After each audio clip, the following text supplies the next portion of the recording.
Assalamualaikum guys, ini ada laki-laki usia 71 tahun datang ke praktek saya dengan keluhan batuk sudah lebih dari 2 minggu, tidak ada sesak napas. Nah, kemudian saya anjurkan foto toraks dan ternyata di paru bawah kanan itu ada gambar infiltrat ya. So guys, hati-hati ya, ini kalau misalnya usia 71 tahun bisa aja sih curiga ke tumor paru, ya kan, why not. Oke, kita lihat dulu apa bacaan radiologi.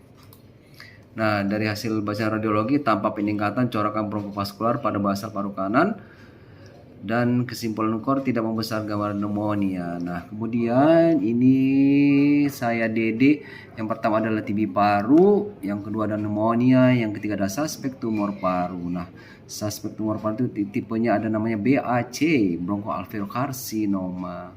Nah, apa sih yang saya lakukan? Saya lakukan adalah kita kasih dulu obat antibiotik selama 2 minggu, yaitu quinolone, steroid, dan bronkodilator, yaitu theophylline ditambah obat batuk ya. Nah, kemudian setelah 2 minggu saya foto lagi, alhamdulillah filternya berkurang, walaupun masih ada sedikit ya. Gak apa-apa sih, kita tambahin aja antibiotik lagi selama 2 minggu. Oke, kemudian hasil dari radiologi adalah kesan bronkiolitis di lapangan paru bawah kanan dan fibrosis di lapangan atas paru kanan. Gak ada masalah sih ya, karena ini yang menilai ada radiologi, tetapi yang memberi pengobatan adalah dokter paru.